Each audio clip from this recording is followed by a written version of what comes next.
Selamat pagi sahabat Alkitab yang terkasih. Marilah kita awali hari ini dengan melakukan perenungan akan firman Tuhan. Bacaan Alkitab kita pada hari ini berasal dari Roma pasal yang ke-7 ayat 7 sampai 12. Jika demikian, apa yang hendak kita katakan? Apakah hukum Taurat itu dosa? Sekali-kali tidak. Sebaliknya, justru melalui hukum Taurat aku telah mengenal dosa. Karena aku juga tidak tahu apa itu keinginan, kalau hukum Taurat tidak mengatakan jangan mengingini. Namun dengan perintah itu dosa mendapat kesempatan untuk membangkitkan di dalam diriku rupa-rupa keinginan. Sebab tanpa hukum Taurat, dosa mati. Dahulu tanpa hukum Taurat aku hidup. Namun sesudah datang perintah itu, dosa mulai hidup. Sebaliknya, aku mati. Perintah yang seharusnya membawa kepada hidup ternyata bagiku justru membawa kepada kematian. Sebab dengan perintah itu dosa mendapat kesempatan untuk menipu aku, dan dengan perintah itu ia membunuh aku.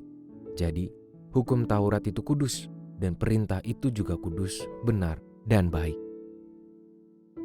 Melalui tulisan ini, Paulus sedang membangkitkan pemahaman jemaat mengenai peran hukum Taurat yang idealnya membawa manusia untuk hidup kudus.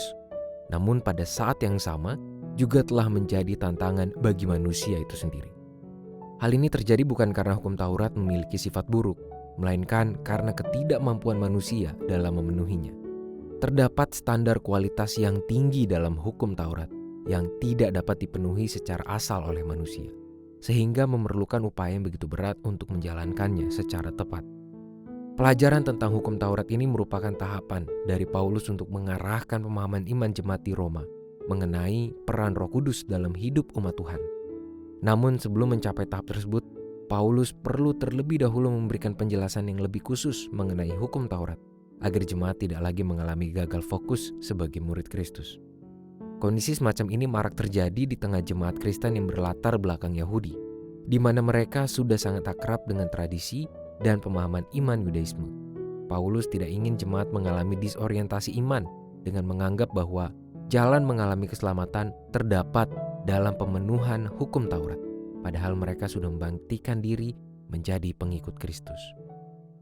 Muatan nilai pengajaran Paulus di dalam ayat-ayat ini sebenarnya sangat lugas, yakni pada saat ia menekankan nilai kekudusan hukum Taurat yang digunakan oleh dosa untuk mendapat kesempatan menghancurkan manusia itu sendiri.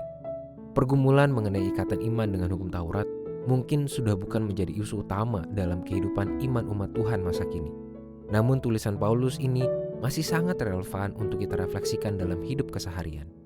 Kita perlu mencermati agar tidak menganggap remeh berbagai nilai pengajaran untuk hidup kudus yang justru dapat menjadi celah bagi dosa untuk memanipulasi kita.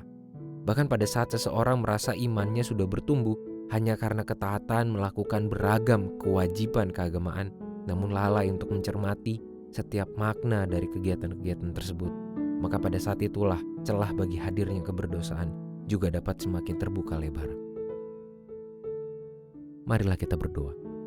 Ya Tuhan, kiranya kami mampu menjadi umat yang dewasa dalam pemahaman dan sikap iman kami, sehingga setiap pengajaran untuk hidup kudus boleh sungguh-sungguh kami maknai dan kami cermati hadir dalam kehidupan kami sehari-hari. Hanya di dalam nama Tuhan kami Yesus Kristus kami berdoa dan menyerahkan kehidupan kami. Amin.